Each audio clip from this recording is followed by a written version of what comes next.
প্রথমেই মাসিমার জন্য রইল আমার প্রণাম। আর তুমি আমার থেকে ভাই বয়সে ছোট, তাই তোমার জন্য আমার অনেক ভালোবাসা রইল। দেখো, অনেকে হয়তো তোমাদের নিয়ে অনেক নেগেটিভ ভিডিও বানাচ্ছে, যে যার মনে আসছে খুশি মতো যেন যা কিছু বলে দিচ্ছে। কিন্তু সত্যি এইসবগুলো দেখার পর আমি তখন ভাবছি, আর আমি মানে আমার হাজব্যান্ডকে বলছি যে মানুষটা পৃথিবী ছেড়ে চলে গেল, আর তাকে নিয়ে ভেতরের খবর কেউ জানলো না, আর এই সমস্ত কটু কথা বলে যাচ্ছে। মাসিমা সত্যি এত ভালো মানুষ, আমরা প্রথম থেকে তোমার ভিডিও দেখে আসছি।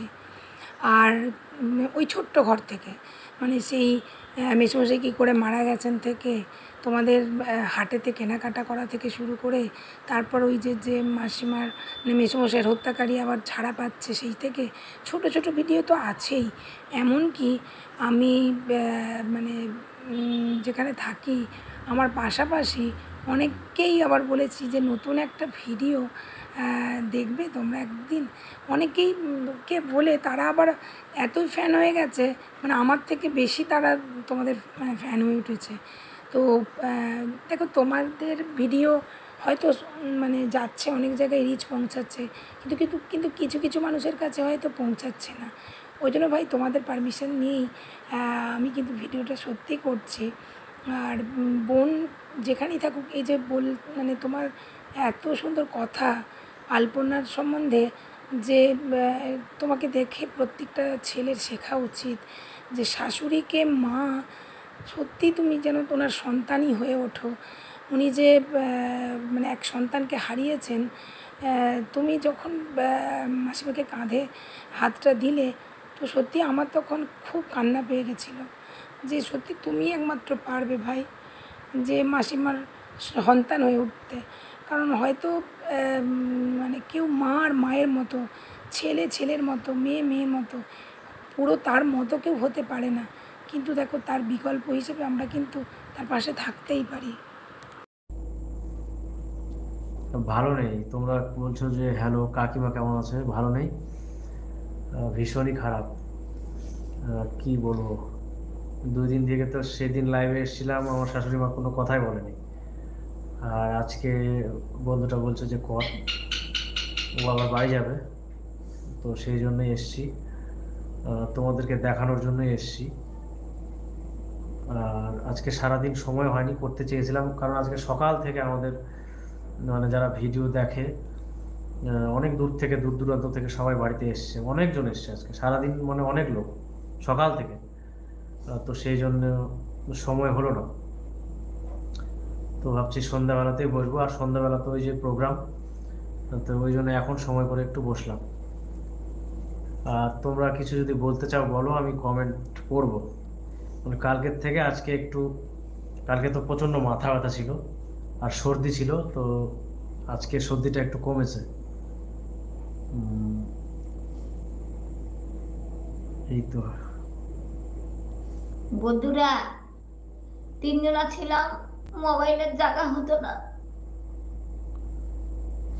কেউ এদিকে কেউ ওদিকে, টানা টানা, কাকো দেখা যায় কাকো দেখা যায় না। এখন 2জনা, ভালো করে দেখা যাচ্ছে।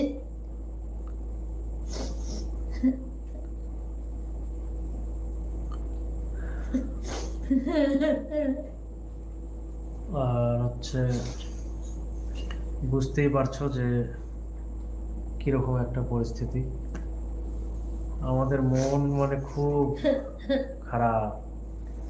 মানুষের একটা বাঁচার সম্বল প্রয়োজন, তো পৃথিবীতে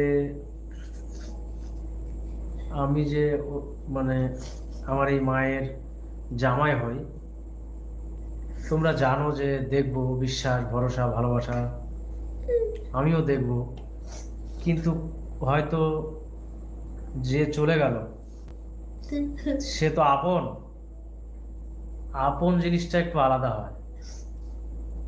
আর আমার সঙ্গে দূরত্ব একটু সম্পর্কের জামাই আমি, আমি সারা জীবন দেখবো, ভালোবাসবো, নিজের মানে মা বাবার থেকেও ভালোবাসবো, এটা নিয়ে কোনো সন্দেহ নাই। কিন্তু আপন হারানোর যে ব্যথা, আমরা কিন্তু মহাভারতেও দেখেছি যে যখন মানে কৌরবদের যখন শতপুত্র মারা গিয়েছিল, যারা গান্ধারীর, তো তখন কিন্তু তার যে বুকে যে ব্যথা হয়েছিল, যে জ্বালা, সন্তানের যে শোক, সেই শোকে কিন্তু কৃষ্ণকেও পর্যন্ত অভিশাপ করেছিল। তো নিজের সন্তান মতো পৃথিবীতে মানে অমূল্য সম্পদ আর কি মানে হয় না। কিন্তু তবুও আমি চেষ্টা করব, আমার মানে 100% আমার যতটুকু মানে ক্ষমতা আছে, আমি যতদিন বেঁচে আছি পারবো না নিজের সন্তানের যে মা ডাক, একটা সন্তান যদি অন্ধ হয়, খোড়া হয়, দেখতে খারাপ হয়, কুশ্রী হয় কথা, তবুও কিন্তু বাবা মার কাছে সে কিন্তু একজন মানে মানে নায়ক বলা যায় একজন বাবা মার কাছে। তো যতই চেষ্টা করি না কেন, আমার এই মাকে আমি যতই জীবনে ভালোবাসা দিই না কেন, যতই সব কিছু যদি জীবনে করে থাকি, তাও এই মায়ের নিজের সন্তানের মতো হতে পারবো না, ভালো লাগবে না। মনে হবে যে নিজের সন্তানের গাড়িটাই আমার ভালো ছিল। তো আজকে আমরা আলপনার শোকে মর্মাহত হয়ে গেছি। তো এই মতো অবস্থায় তবুও লাইভে আসছি। তোমরা সবাই রিকোয়েস্ট করছো আমাদের ভিডিওতে যে হচ্ছে মাসিকে দেখাও, বা যে যেভাবে ডাকো দাদা ভাই বলে বলছো যে আসো। তো সেই জন্যে চলে এলাম। বন্ধুটা বলছে, ও মানে দেখছে এগুলো সব, বলছে লাইভে আসা উচিত। তো ঠিক আছে, সেট টেট ওই করলো, করে এই যে লাইভ করছি তোমাদের মাঝে। আর একটা কথা আছে রবীন্দ্রনাথ ঠাকুরের, এমনও হাসি আছে, মনে হয় রবীন্দ্রনাথ ঠাকুরেরই হবে, মনে নেই, বেদনা মনে হয়। তো আমার এই মা হয়তো সারা জীবন যে সন্তানের যে মানে বিরহ, একটা সেই বিরহে মানে কি বলবো, মানে অসঙ্গতির মানে চরম পর্যায়ে, সর্বশেষ চরম পর্যায়ে আমরা আছি। সেটা তো তোমরা বুঝতেই পারছো। তোমরা তো আমাদের সঙ্গে 1 বছর থেকে কানেক্টেড। আমাদের চ্যানেলটার বয়স 21 বা 22 মাস হবে, কিন্তু তোমরা আমাদের সঙ্গে প্রায় 1 বছর থেকে ভালোভাবে যুক্ত আছো। তবুও তোমাদের কত খারাপ লাগছে। অনেকে 2 দিন 3 দিন ধরে মানে একটা নেশা করলে যেমন হয় না, ওই রকম অবস্থা, মানে ওই ঝুলটা কাটছে না। আমাদের বাড়িতে এসে কত মানুষ কান্না করছে। তাহলে ভাব, আমাদের যারা ফোন করছে তারা চিৎকার করছে, তাহলে আমাদের মনের পরিস্থিতিটা কিভাবে আসি আমরা, একটা বুকে পাথর চাপা দিয়ে। তবু আসতেই হবে, সবাই বলছে তোমাদের ইউটিউবটা চালাতেই হবে। তো আপাতত আমরা তো ভেবেছি যে ইউটিউব অবশ্যই চালাবো। আর এই ক্রিয়াকর্মগুলো পার হয়ে গেলে সঠিকভাবে নাকড়াকুড়িতে গিয়েও তোমাদের ভিডিও করব তোমাদের সঙ্গে, ওখানেও কিছুদিন থাকবো। আর ওই গ্রামের যারা যারা আছে, দাদুরা, মামিরা, হ্যাঁ দাদু আর মামা মামি বেশি ওখানে, তো তাদের অনুরোধ যে আমাদের ওখানে থাকতে হবে 1 বছর। তো যাই হোক, তো আমরা ওখানে থাকবো তো অবশ্যই। আর এইভাবে ভিডিও চালিয়ে যাব, চেষ্টা করব যে আমরা মানে এই কী বলবো, এই সন্তান আর এই ছেলে যেভাবে হোক তোমাদের কাছে কিছু উপস্থাপনা করার, সে ব্লগ ভিডিওর মাধ্যমেই প্রথমে হয়তো শুরু করব। কারণ আমাদের চ্যানেলটা অ্যাকচুয়ালি বউ শাশুড়ি নিয়ে আমরা তৈরি করেছিলাম। তারপর কিপ্টে শাশুড়ি, নানান কিছু নাম আছে। তো সেগুলো ভিডিও আমরা হয়তো আসবো, কিন্তু একটু সময় লাগবে, কারণ বৌমা আর শাশুড়ির মধ্যে ভিডিও করতে গেলে একটা মেয়ে লাগবে। তো আমরা একটা মেয়ে যেখানেই হোক একটা বের করব, যে মোটামুটি এই পার্টটা করতে পারবে। আমারও মানে অনেকগুলো বোন আছে ঠিকই, কিন্তু তারা করতে পারবে না, বয়সে ছোট অনেকটা। তো এগুলো পার্ট মনে হয় না পারবে, মানাবে না। তো সেরকম একজনকে আমরা নিব পরবর্তীতে ভেবেচিন্তে। তারপর থেকে তোমাদের চেষ্টা করব ওইরকম ভিডিও দেওয়ার, হয়তো বা হবে না জানি না, তবুও আমরা আমাদের বেস্টটাই দেওয়ার চেষ্টা করব। আর এখন তো আমরা প্রচণ্ড মর্মাহত হয়ে আছি, কিছু করার নেই, বিধাতা এটাই লিখেছিল। তো আমাদের সম্পর্কটা যে কি হলো ভগবানের সঙ্গে, হঠাৎ করেই আলপনাকে এইভাবে নিয়ে নিল, আমরা তো কোনোদিনও ভাবিনি। আর আলপনার যে মানে হসপিটালে যখন ছিলাম, বলতে চাইছি না তবু ভালো লাগছে না, তো সবসময় মনে পড়ছে ওর মুখটা, ওর ফেসটা, হ্যাঁ সব কিছুই। একটা ভালো মানুষ কি যে হয়ে গেল, জীবনটা চলে গেল, মানে এটা সব। অসুখ নাই বিসুখ নাই, 8 দিন একটা বিছনাথ পরে থাকলো না একটা বন্ধুরা। ভালো মানুষ কি করে কি হলো না হলো, ডাক্তারবাবুরা দৌড়াদৌড়ি করছে, এই করছে সেই করছে, আমরা তো কিছুই বুঝি না, আমরা শুধু দেখে যাচ্ছি, করতে করতে লাস্টে একটা ভালো ছাগল অকালে নিয়ে ঝরে গেলাম পড়লো একটা, বন্ধুরা। কি বলবো, আর একটা ছাগল পেলাম না ঘুরে। একটা মহা, মানে হয়তো তোমরা বলতে পারো যে গর্ব করা হচ্ছে, কিন্তু গর্ব করিনি আমি। ইয়ার ঝোর আসে, আলপনার সব ভাঙিয়ে দিল। কৃষ্ণ এরকম করলো কেন বন্ধুরা, তোমরা বলো তো। কৃষ্ণ নিষ্ঠুর পাষাণ। কৃষ্ণ, ভগবান কৃষ্ণ দাপর যুগে একটা একটা লীলা করেছিলেন।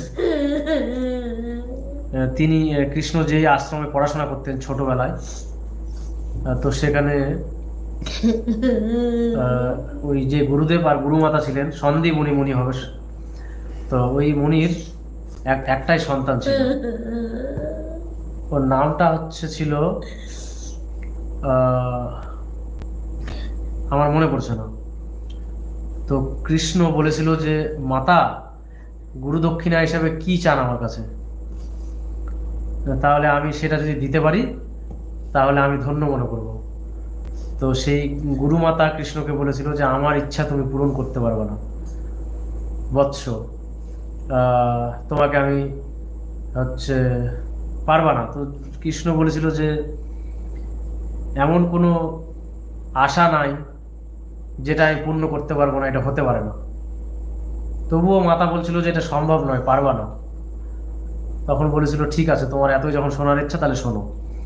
আমার সন্তান পুনর্দত্ত নাম ছিল, মনে পড়লো, পুনর্দত্ত হারিয়ে গেছে, মানে মারা গেছে, সমুদ্রের নদীর ঢেউয়ে, জলে। নদীর জলে ঢেউয়ে মারা গেছে। তো তাকে কি নিয়ে এসে দিতে পারবা, হারিয়ে গেছে আর কি প্রথমে বলছিল। তারপর বললো যে আমি তো মা হই, আমি জানি, আমি বুঝতে পারি যে ও মারা গেছে, ও আর বেঁচে নেই।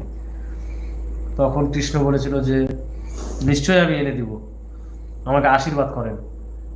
আর আমি যদি সত্যি এই কাজটা যতদিন পর্যন্ত করতে পারছি না ততদিন আমি আমার নিজের বাড়িতে যাব না।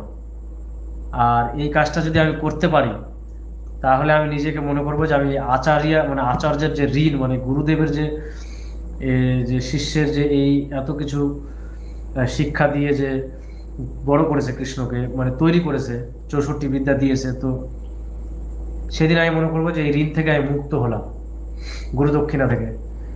তো কৃষ্ণ কিন্তু যমরাজের কাছ থেকে ওই পুনর্দত্তকে নিয়ে এসে দিয়েছিল, আর বুঝিয়েছিল যে আমি ভগবান, আমি অভিশাপ, সাপ, কাল, অকাল, আমি এটার উপরে, এগুলো কোনো আমার দ্বারা আমাকে প্রভাবিত করতে পারে না। কারণ একটা অভিশাপ কৃষ্ণ চাইলে ওটা অভিশাপটা লাগে, আশীর্বাদটা কৃষ্ণ চাইলে, কৃষ্ণের সব কিছু কৃষ্ণের জন্যই সম্ভব, কিন্তু ওটা হয়েছিল। তো এতটাই আমার মানে খারাপ লাগছিল যে আমি ওই পোস্টটা করেছিলাম, একটা ছবি দিয়ে ওই পোস্টে লিখেছিলাম যে কৃষ্ণ তুমি তুমি তো সব পারো, তুমি ইচ্ছা করলে আলপনাকে নিয়ে এসে দিতে পারো। তো সেটা ছিল দাপর যুগে, আর এটা তো কলিযুগ।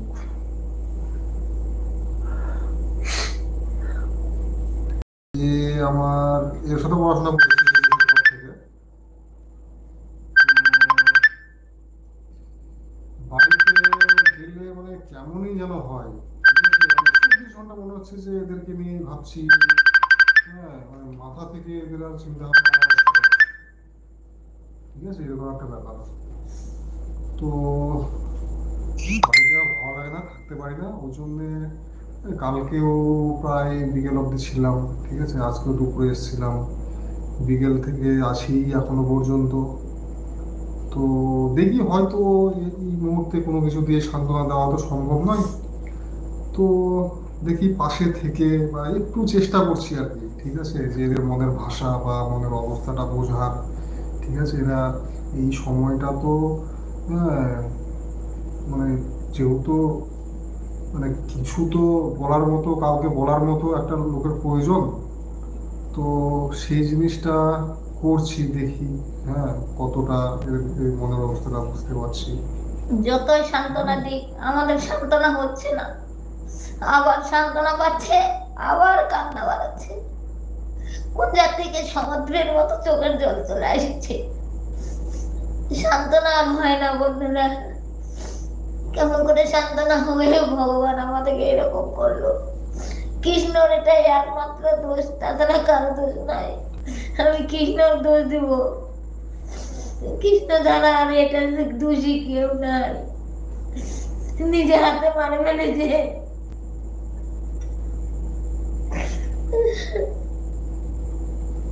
তো এরা লাইভ ভিডিও করতে চাইছিল না। ঠিক আছে, তো অনেকেই আমাকেও কমেন্টে বলে যে দাদা ওদের প্রতিদিনের আপডেটটা যদি দেখানো হয় তাহলে খুব ভালো হয়। হ্যাঁ, তো আমিও বলেছি হয়তো এরকম পরিস্থিতি নয়, মনের অবস্থা ভালো নয় যে বারবার এরকম লাইভে আসবে প্রতিদিন। তো যাই হোক, হ্যাঁ, ফ্যান ফলোয়িং একটু আছে, যার জন্য আমি বললাম যে আমরা না হয় পাশাপাশি আছি, যে কোনো মুহূর্তে আসতে পারছি। যারা দূরে আছে তারাও একটু খুব চেষ্টা করছে জানার কেমন আছে নেই, তারা তো আসতে পারছে না। তো সেই চিন্তা ভাবনা করে আমি রিকোয়েস্ট করলাম, এই মাসিমাকে রিকোয়েস্ট করলাম, এক বন্ধুকে রিকোয়েস্ট করলাম যে ভাই আয়, হ্যাঁ লাইভে আয়, হ্যাঁ সবার সামনে বল। ঠিক আছে, যতটুকু সময় লাইভে কাটাবি, হ্যাঁ ওইটুকু সময় হয়তো আলপনার চিন্তা ভাবনা হয়তো মাথায় আসবে না, একটু হলেও হয়তো মাথাটা হালকা হবে। এটা থাকলে আরো বেশি চিন্তা হবে।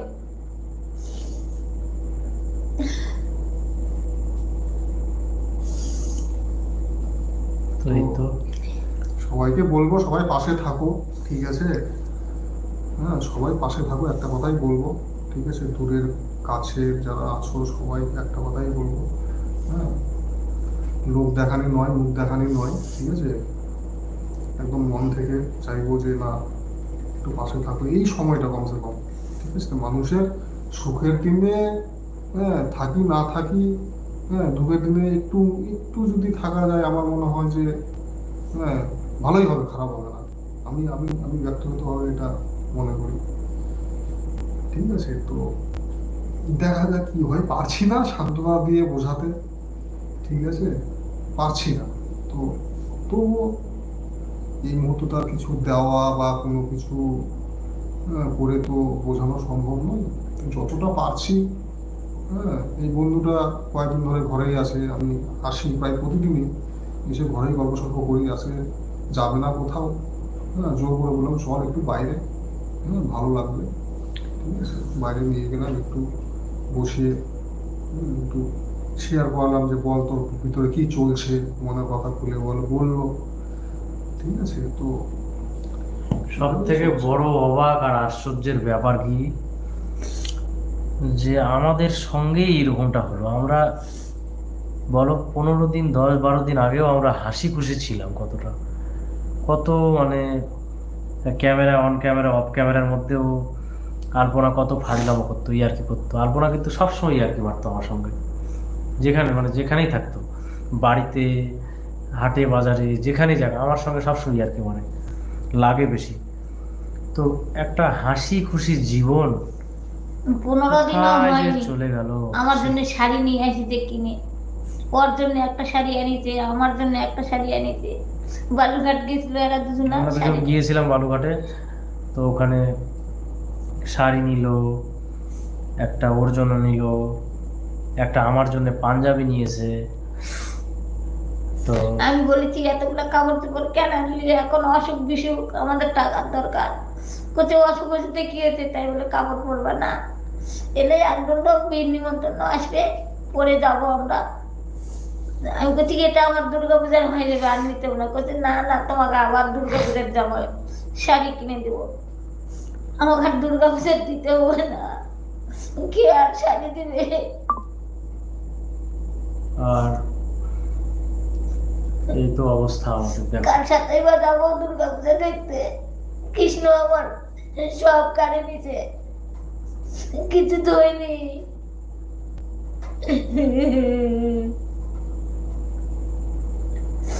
আমার কৃষ্ণ আমার সব কিছু কানে নিচে, এখন খালি চোখের জল দিছে। যে কত বাড়ি সারাদিন রাত কান্দে চলরা, তোর কান্নার দিন। আমিও নিতে চাইছিলাম না সেদিন, বলছে পাঞ্জাবি নাও, একটা পাঞ্জাবি নাও। তারপর ওখানে বললো যে, আমিও বললাম আমি কিন্তু আর পুজোতে কিছু নিব না, আমার অত জামা কাপড় ভালো লাগে না, পরতে হয় পরে, ছেলে মানুষের আবার কত কি লাগবে। তো বলছে একটা নেওয়া, ও পছন্দ করে একটা পাঞ্জাবি নিয়ে দিল, তো ব্লু কালারের, মানে নেভি ব্লু কালার। তো নিলাম, ঠিক আছে, অত জেদাজেদি করলে তখন আবার না না বেশি না করলে আবার খারাপ দেখায়, মানে তখন ওটা খারাপ দেখায় সত্যি। তো নিয়ে নিলাম, নিয়ে বললাম যে আমি কিন্তু নিব না আর কিছু, মানে আমার এটা হয়ে গেল, অনেক কিছু জিনিস নিয়েছি অলরেডি। তো বলছে নিবা না, তোমার ঘাড় নেবে।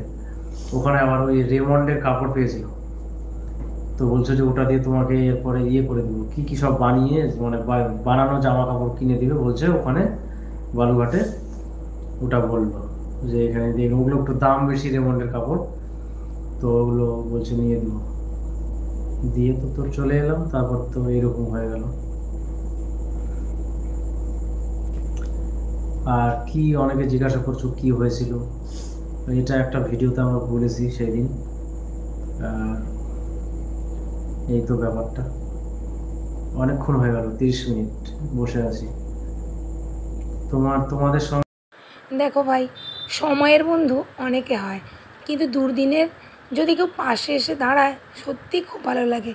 এই যে আজকে যে পেছনে যে ভাই বসেছিল, অর্থাৎ তোমার যে বন্ধু, সত্যি তাকে আমার জন্য কুর্নিশ জানাই আমি দূর থেকেই।